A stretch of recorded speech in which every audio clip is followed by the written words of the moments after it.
नमस्कार, news room live में आप सभी का स्वागत है और मैं हूं आपके साथ कल्याण झा। खबरों की शुरुआत करेंगे और सबसे बड़ी खबर आरा से, जहां पर जर्जर दीवार गिरने से 2 बच्चों की मौत हो गई है। खेलने के दौरान यह हादसा हुआ है। एक व्यक्ति भी गंभीर रूप से जख्मी हुआ है। बहिया के धोबिया मोहल्ले की घटना है। बच्चों के ऊपर गिरी थी बाउंड्री वॉल। आपको बता दें कि जर्जर बाउंड्री वॉल को लेकर कई लोगों ने कई बार शिकायत भी कर चुके थे। इसके बाद भी उस जर्जर दीवार को ठीक नहीं कराया गया और आज एक बड़ा हादसा हो गया, जहां दीवार गिरने से 2 बच्चे की मौत हो गई। खेलने के दौरान यह हादसा हुआ है। एक व्यक्ति गंभीर रूप से जख्मी हुआ है। बहिया के धोबिया मोहल्ले की ये घटना है। बच्चे जब खेल रहे थे उसी दौरान जर्जर दीवार उनके ऊपर गिर गई और 2 बच्चों की इस हादसे में मौत हो गई। जना रहे भैया, हमारे घर के परिवार सब रहे, हम गाड़ी चलाओ नहीं आए तो क्या पता चला? हमारे नहीं तो हमारे लड़के डेट रहे भैया। कैसे हुआ है पता चला होगा ना? तो भैया वो दीवार गिर गए, हमारे लड़के भाई। कितना उम्र था लड़का? 3 साल। और भी घटना हुई किसी के बच्चे के साथ? वो हमारे भाई बगल में लड़का वो करेगा लड़का। दीवार लोग खड़ा किया था आनंद फानन में, और ये दीवार मतलब मजबूत दीवार नहीं था। इसको बच्चे यहाँ पर खेल रहे और खेलने के बाद दीवार गिर गई। यहाँ पर 3 बच्चे घायल हैं, जिसमें 2 बच्चे गुजर चुके हैं। एक बच्चा हॉस्पिटल में भर्ती है और यहाँ माहौल जो है गमगीन है। और अगली खबर जो है वो रोहतास से है, जहां धान रोपनी के दौरान फायरिंग की घटना को अंजाम दिया गया है और ये फायरिंग की घटना अब सोशल मीडिया पर वायरल है। आपको बता दें कि बहरिया थाना क्षेत्र के बलभद्रपुर का ये वीडियो बताया जा रहा है, जिसमें धान की रोपनी के दौरान फायरिंग हो रही है। वायरल वीडियो 13 जुलाई का बताया जा रहा है। वीडियो के आधार पर पुलिस ने कार्रवाई शुरू कर दी है। दोनों पक्ष से 16 लोगों पर मुकदमा दर्ज किया गया है।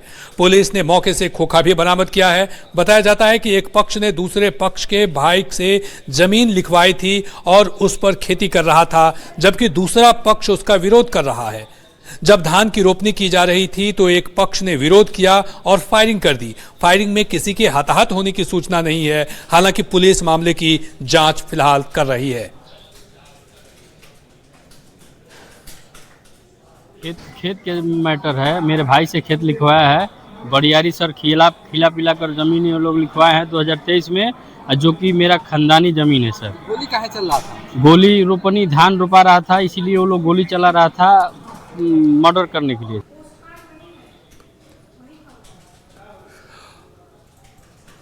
और एक अच्छी खबर, वंदे मातरम पोस्ट कार्ड अब स्पेस में भेजा जाएगा। प्रधानमंत्री द्वारा लिखा हुआ ये पोस्ट कार्ड अब स्पेस में उड़ान भरेगा। आपको बता दें कि कुछ देर में सतीश धवन स्पेस सेंटर से इसे लॉन्च किया जाएगा। विक्रम 1 टेस्ट फ्लाइट 1 लॉन्च किया जाएगा। इसी फ्लाइट के साथ पीएम का पोस्ट कार्ड भी जाएगा। तो वंदे मातरम पोस्ट कार्ड आज स्पेस में उड़ान भरेगा। पीएम मोदी ने अपने हाथ से इस पोस्ट कार्ड को लिखा है। कुछ ही देरों में सतीश धवन स्पेस सेंटर से इसे लॉन्च किया जाएगा। ये तस्वीरें हम आपको दिखा रहे हैं। ये सतीश धवन स्पेस सेंटर है और यहीं से वंदे मातरम पोस्ट कार्ड आज स्पेस में उड़ान भरेगा। आपको बता दें कि पोस्ट कार्ड जो लिखा गया है वो पीएम मोदी ने खुद से लिखा है इस पोस्ट कार्ड को, और अब कुछ ही देर में सतीश धवन स्पेस सेंटर से इसे लॉन्च कर दिया जाएगा। इस फ्लाइट के साथ पीएम का पोस्ट कार्ड जो है वो स्पेस में चला जाएगा। कुछ ही देरों में वंदे मातरम पोस्ट कार्ड की ये उड़ान जो है वो स्पेस में भरेगा। तो देश का पहला प्राइवेट रॉकेट लॉन्च होगा और इसके साथ ही वंदे मातरम पोस्ट कार्ड आज स्पेस में उड़ान भरेगा। कुछ ही देरों में ये तस्वीरें हम आपको दिखा रहे हैं। श्रीहरिकोटा से इसे भेजा जाएगा। सतीश धवन स्पेस सेंटर से इसे लॉन्च किया जाएगा और विक्रम 1 टेस्ट फ्लाइट 1 लॉन्च किया जाएगा और इसी के साथ वंदे मातरम पोस्ट कार्ड आज स्पेस में उड़ान भरेगा। कुछ ही देरों का इंतजार और इसके बाद Vande Mataram post card space में चला जाएगा। ये तस्वीरें हम आपको दिखा रहे हैं। पीएम मोदी ने अपने हाथों से इस पोस्ट कार्ड को लिखा है और कुछ ही देरों में इसे सतीश धवन स्पेस सेंटर से लॉन्च किया जाएगा। ये तस्वीरें हम आपको दिखा रहे हैं। देश का पहला प्राइवेट रॉकेट लॉन्च होगा और इसी लॉन्च के साथ ही वंदे मातरम जो पोस्ट कार्ड प्रधानमंत्री मोदी ने अपने हाथों से लिखा है उसे स्पेस में भेजा जाएगा। तो श्रीहरिकोटा की ये तस्वीरें कुछ ही देरों में सतीश धवन स्पेस सेंटर से वंदे मातरम पोस्ट कार्ड आज स्पेस सेंटर में उड़ान भरेगा। विक्रम-1 टेस्ट फ्लाइट 1 लॉन्च किया जाएगा और प्रधानमंत्री मोदी के हाथों लिखा हुआ पोस्ट कार्ड वंदे मातरम का ये पोस्ट कार्ड स्पेस में चला जाएगा। देश का पहला ये प्राइवेट रॉकेट लॉन्च होने वाला है। ये तस्वीरें हम आपको दिखा रहे हैं। अंतरिक्ष में रचा जाएगा एक नया इतिहास और इतिहास जो लिखा जाएगा उसमें वंदे मातरम पोस्ट कार्ड को आज स्पेस में इस उड़ान के जरिए भेजा जाएगा स्पेस में।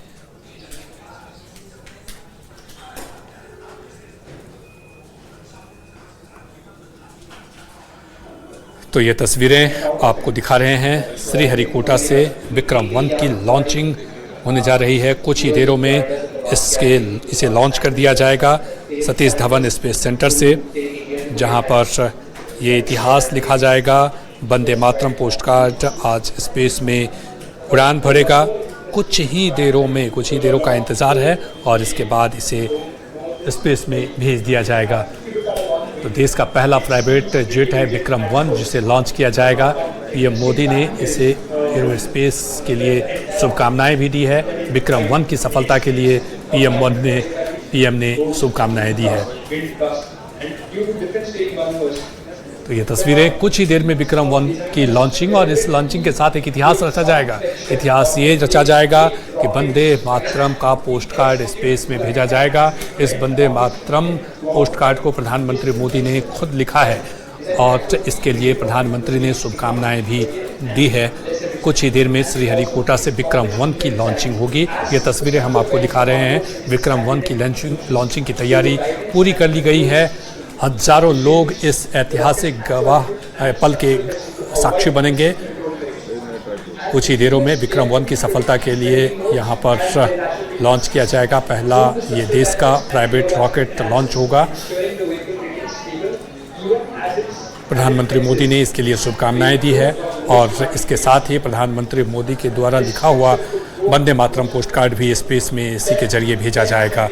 विक्रम-1 की सफलता के लिए पीएम मोदी ने शुभकामनाएं दी है, बधाई दी है और थोड़ी ही देर के बाद, कुछ ही देरों के बाद श्रीहरिकोटा से विक्रम-1 को लॉन्च कर दिया जाएगा।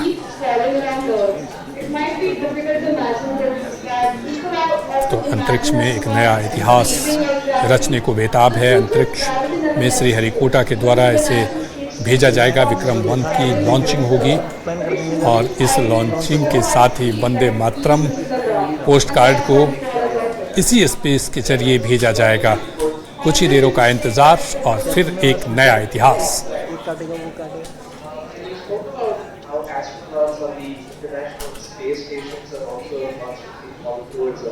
तो कुछ ही देरों का ये इंतज़ार है जहां एक नया इतिहास लिखा जाएगा।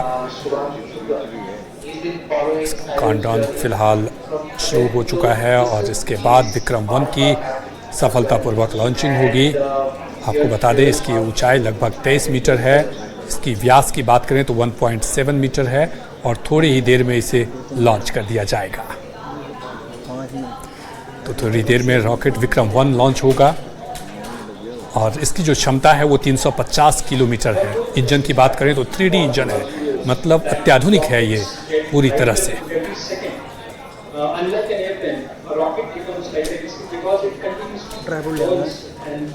और ये आपको बता दें कि पृथ्वी की कक्ष तक जाने में इसे 450 किलोमीटर का सफ़र तय करना पड़ेगा और इसे श्रीहरिकोटा से लॉन्च किया जा रहा है। कुछ ही देरों में ये प्राइवेट रॉकेट लॉन्च हो जाएगा। लॉन्चिंग की काउंटडाउन फिलहाल कुछ ही देरों में शुरू हो जाएगा।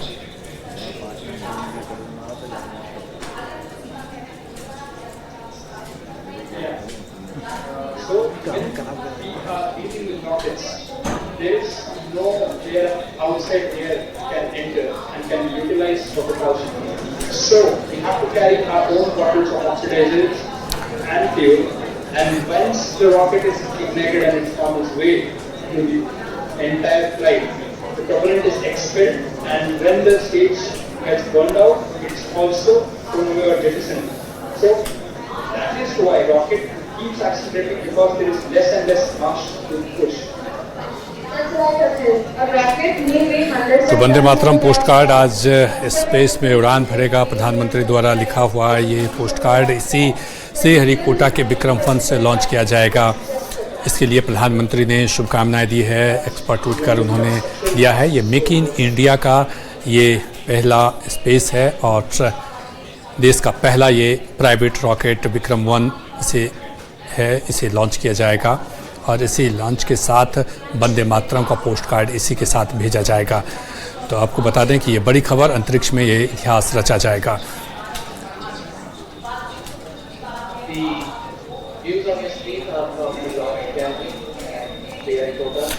तो भारत की अंतरिक्ष यात्रा के लिए ये ऐतिहासिक नई शुरुआत है। आज कुछ ही देरों में स्पाइस रूट एरोस्पेस भारत के पहले निजी तौर पर विकसित लॉन्च व्हीकल विक्रम वन का पहला ऑर्बिटर लॉन्च करेगा। यह 4 चरण वाला रॉकेट तेजी से और ज़रूरत के हिसाब से लॉन्च सेवाएं देने के लिए बनाया गया है। यह मिशन हमारे युवाओं की प्रतिभा, दृढ़ संकल्प और उद्यमिता की भावना को दर्शाता है। ये तस्वीरें हम आपको दिखा रहे हैं। यह भी दिखाता है इससे कि हमारे अंतरिक्ष क्षेत्र के सुधार, इनोवेशन और उद्यम के लिए एक नया अवसर खोल रहा है। मेक इन इंडिया के तहत इस रॉकेट को बनाया गया है।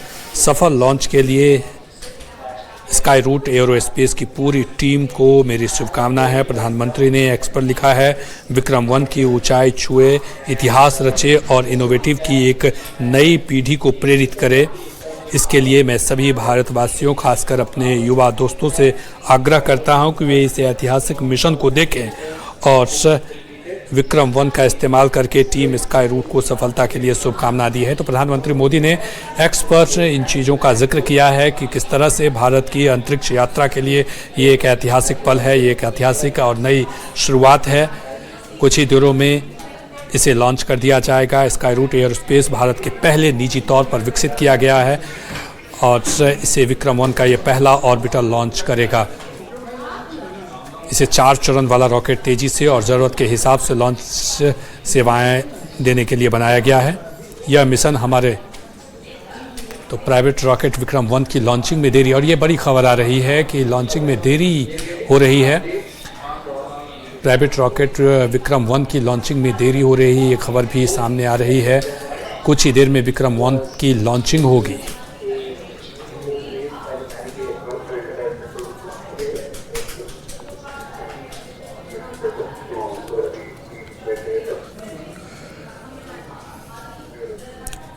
और इस खबर पर हमारी नज़र रहेगी। हम आपको दिखाएंगे ऐतिहासिक पल और क्षण के गवाह आप भी बन सकते हैं, लेकिन उससे पहले हम एक खबर का जिक्र करें जो कि तमिलनाडु से है, जहां एक प्राइवेट बस में आग लगी है। इस बस में लगभग 23 यात्री सवार थे। ये तस्वीरें हम आपको दिखा रहे हैं जहां पर बस दू कर जली है। तमिलनाडु के पेलम्बरूर में चेन्नई से मदुरई जा रही एक प्राइवेट बस में ये आग लगी है। हादसा चेन्नई तिरुचिरापल्ली नेशनल हाईवे पर के पास हुआ है। बस में 23 यात्री सवार थे। ड्राइवर ने सूझबूझ दिखाते हुए बस रोक दी और सभी यात्रियों को सुरक्षित बाहर निकाल लिया। हादसे में किसी के हताहत होने की सूचना नहीं है। आग की वजह से हाईवे पर ट्रैफिक जाम लग गया है। फायर सर्विस की टीम ने मौके पर पहुंचकर आग पर काबू पाया। पुलिस मामले की जांच फिलहाल शुरू कर दी है। तो ये तस्वीरें आप देख सकते हैं कि किस तरह से एक बस में भीषण आग लगी। हालांकि ड्राइवर की सूझबूझ से सभी यात्रियों को उस बस से बाहर निकाल लिया गया। 23 यात्री बताया जा रहा है कि इस बस में सवार थे। हालांकि इस हादसे में किसी के हताहत होने की सूचना नहीं है। ड्राइवर की सूझबूझ से सभी यात्रियों को हादसे से पहले ही बाहर निकाल लिया गया था। ये तस्वीरें आपको दिखा रहे हैं। ये तमिलनाडु के चेन्नई मदुरई जा रही थी ये प्राइवेट बस और उसके बाद इसमें आग लगी।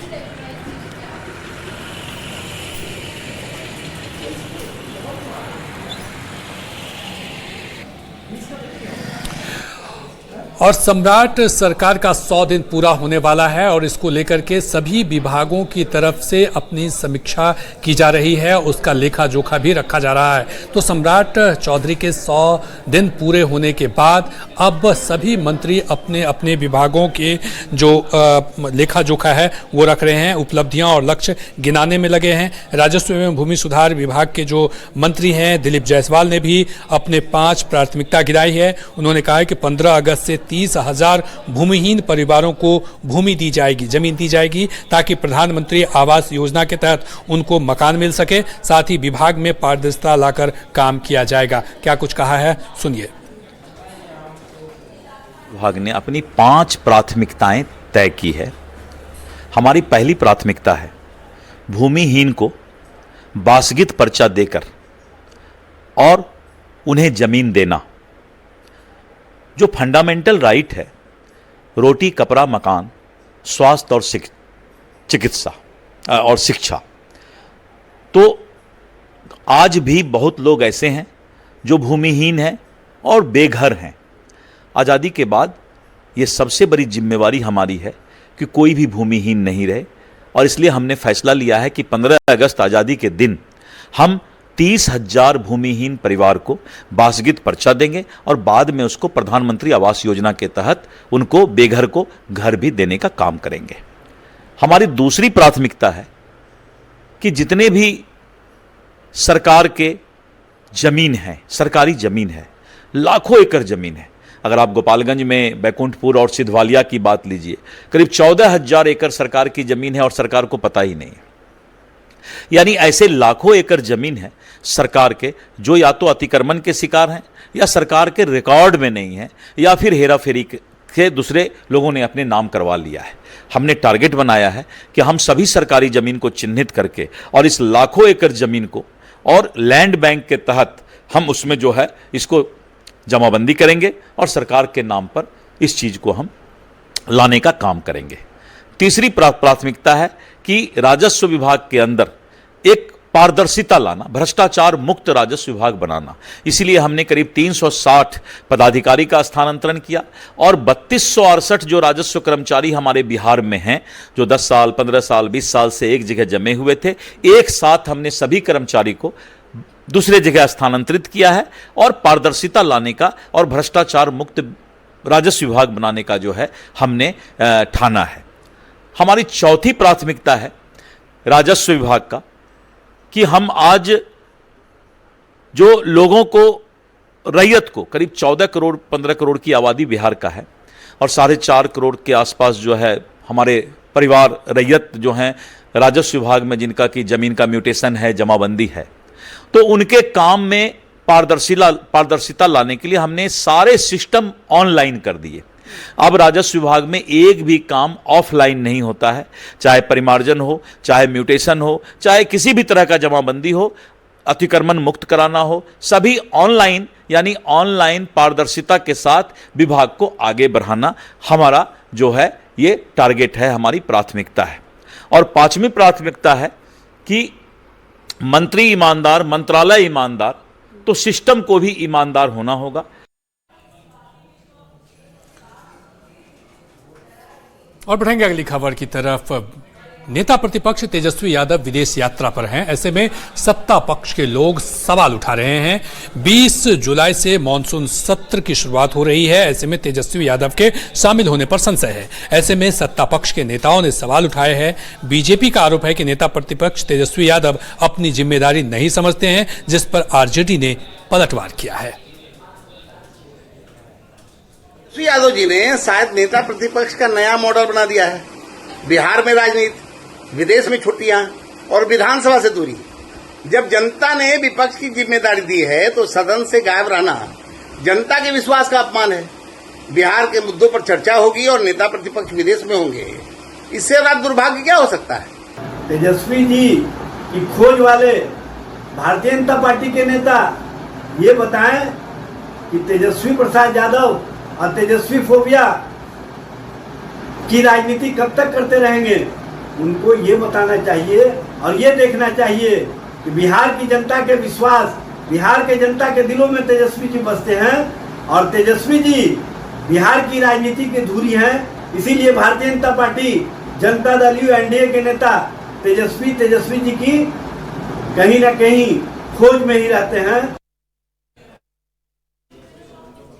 तो तेजस्वी यादव के विदेश दौरे को लेकर लगातार प्रतिक्रियाओं का दौर जारी है। इसको लेकर के जेडीयू के राष्ट्रीय प्रवक्ता राजीव रंजन ने भी निशाना साधा है और पूछा है कि तेजस्वी यादव कहां हैं। उनके पार्टी भी अब नहीं बता पा रही है। उन्होंने कहा है कि मानसून सत्र में शामिल होंगे या नहीं। जेडीयू प्रवक्ता ने कहा कि आरजेडी के घटते जनाधार और विश्वसनीयता के लिए खुद तेजस्वी यादव जिम्मेदार हैं, क्योंकि उनकी पार्टी भी अब ये नहीं बता पा रही है कि वे मानसून सत्र में शामिल होंगे या नहीं। लोग भी पूछने लगे हैं कि कहां है तेजस्वी।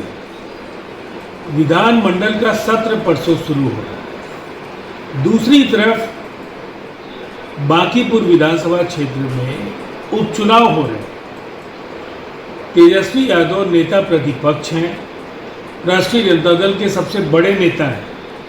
न चुनाव में दिख रहे हैं, न विधानमंडल के आयोजित होने वाले सत्र को लेकर उनकी पार्टी आश्वस्त कर पा रही है कि बतौर नेता प्रतिपक्ष अपनी जिम्मेदारियों का निर्वहन करने के लिए वो रहेंगे या नहीं। इतना ही नहीं, बीजेपी के राष्ट्रीय अध्यक्ष शाहनवाज हुसैन ने भी तेजस्वी यादव पर निशाना साधा है और साफ तौर पर कहा है कि तेजस्वी यादव राहुल गांधी को अपना आदर्श मानते हैं और उन्हीं की तरह विदेश यात्रा पर निकल जाते हैं। राहुल गांधी को अपना आदर्श मानते हैं तेजस्वी यादव, लेकिन राहुल गांधी तो घूम के आ गए। ये तेजस्वी यादव जी अभी तक घूम ही रहे हैं। ये बिहार के अंदर चुनाव हो रहा है, बांकीपुर में उनकी उम्मीदवार अकेले घूम रही है। नेता के तौर पर वो यूरोप घूम रहे हैं, क्योंकि उनको पता है कि रिजल्ट तो आउट है, भारतीय जनता पार्टी जीतेगी, तो अपने ऊपर हार का ठिकरा नहीं लेना चाहते। विधानसभा का सत्र भी होना है, उसमें भी उनका मन नहीं लग रहा है, उसके लिए भी नहीं आए हैं। और अगली बड़ी खबर आरा से है, जहां पर बेखौफ अपराधियों का एक बार फिर से तांडव देखने को मिला है। अपराधियों ने 3 होटल कारोबारियों पर हमला किया है। बता दें आपको को कोइलवर थाना क्षेत्र में हथियारबंद अपराधियों ने 3 होटल कारोबारियों पर हमला कर दिया है। घटना शिव मंदिर के पास देर रात की है। जब कारोबारी होटल बंद कर घर लौट रहे थे, तभी नकाबपोश अपराधियों ने बाइक रोककर फायरिंग की और कारोबारी अरविंद कुमार के गले से सोने की चेन, झोले में रखा कैश लूट लिया। सूचना पर पहुंची पुलिस ने मौके से खोखा और कारतूस बरामद किया है। फिलहाल पुलिस मामले की जांच में जुट गई है। तो ये खबर आपको बता रहे हैं आरा से, जहां कोइलवर थाना क्षेत्र में हथियारबंद अपराधियों ने लूट और फायरिंग की घटना को अंजाम दिया है। घटना शिव मंदिर के पास देर रात की है, जब कारोबारी अपना होटल बंद करके घर जा रहे थे। उसी दौरान इन बदमाशों ने फायरिंग की। अपराधियों ने पहले बाइक से आए और होटल कारोबारी को रोका, कारोबारियों से लूटपाट की और फिर फायरिंग करके वहां से फरार हो गए। फिलहाल पुलिस मामले की जांच कर रही है। जैसे कि हम लोग का रेगुलर जो टाइम है 11 साढ़े 11 के अप्रॉक्स, तो वो हम लोग जा रहे थे और कल हम लोग का 11:50 हो गया था, लगभग 12 बजे के लगभग। और रास्ते में ही 6 से 7 जो नकाबपोश टाइप का बदमाश था लोग, अचानक से आके फायरिंग वायरिंग करना चालू किया और छीन छोड़ में मेरा चैन और जो कैश था मेरे मित्र के पास, मतलब मेरा अभिषेक जो है उसके पास जो कैश था वो लेके भाग गया। और अचानक 4-5 फायरिंग हुआ तो हम लोग भी घबरा गए। हम लोग पहचान नहीं पाए कि कौन था, मगर इतना गिनती है कि 6 लोग थे, कंफर्म थे कि 6 लोग हैं। चलिए और अधिक जानकारी के साथ चंदन हमारे साथ जुड़ चुके हैं। चंदन, बेखौफ अपराधियों का ये तांडव देखने को मिला है। 3 होटल कारोबारियों के साथ यहाँ पर लूटपाट और फिर फायरिंग की घटना को भी अंजाम दिया गया है। इन अपराधियों की पहचान को लेकर के, गिरफ्तारी को लेकर के क्या कुछ किया जा रहा है पुलिस प्रशासन की तरफ से? नंबर 8 स्थित काली मंदिर के समीप से जुड़ा हुआ है, जहाँ की जो होटल कारोबारी है उनका कोइलवर के शहीद कपिल देव चौक पर वहाँ होटल है, जहाँ से कि वो होटल बंद करने के बाद मध्य रात्रि में अपने 2 अन्य साथियों के साथ घर जा रहे थे। तभी हथियारबंद लोगों के द्वारा अचानक उनको रोक दिया गया और इस दौरान उन लोगों को टारगेट करके फायरिंग करने की बात सामने आ रही है, जिसका आरोप होटल कारोबारियों ने लगाया है। और घटना को लेकर के एक तरह से कहें तो जो कारोबारी है वो लोग काफी डर गए और भागने लगे। इस दौरान उन लोगों ने 4 राउंड फायरिंग की और इस दौरान होटल कारोबारियों के पास से रखे पैसे एवं अन्य आभूषण में लूट लिए अपराधी और उसके बाद हमला करने के बाद फरार हो गया। हालांकि घटना को लेकर के तुरंत मौके पर जो है स्थानीय कोइलवर थाना पुलिस पहुंची और पूरे मामले की छानबीन कर रही है। आसपास के जो सीसीटीवी है उसको खंगाला जा रहा है। घटना के बाद वहां पर पहुंची पुलिस ने खोखा भी बरामद किया है और ये फायरिंग की जो घटना हुई है उसके बाद आसपास के जो लोग हैं काफी दहशत में हैं। उनका कहना है कि जो अपराधी हैं वो घटना को अंजाम देने के बाद सीधे नदी में यानी सोन नदी में चले जाते हैं, जिससे उनका कोई पता नहीं चल पाता है। हालांकि घटना के बाद जो होटल कारोबारी हैं काफी डरे सहमे उन लोगों ने आवेदन कोइलवर थाने में दिया है, जिसके बाद FIR करके पुलिस पूरे मामले की छानबीन कर रही है। आसपास के सीसीटीवी फुटेज को खंगाला जा रहा है, टावर डंप किया जा रहा है। हालांकि घटना के बाद पूरे इलाके में दहशत का माहौल है। जिस तरह से टारगेट करके उन लोगों को फायरिंग किया गया, अगर गोली लग जाती तो शायद बड़ी घटना से इनकार नहीं किया जा सकता था। निश्चित तौर पर यह बेखौफ अपराधी, ऐसे में जरूरत है पुलिस इन अपराधियों की पहचान करे और इन पर कार्रवाई के। बहुत बहुत शुक्रिया तमाम जानकारी के लिए। और इसी के साथ फिलहाल इस बुलेटिन में इतना ही। नमस्कार।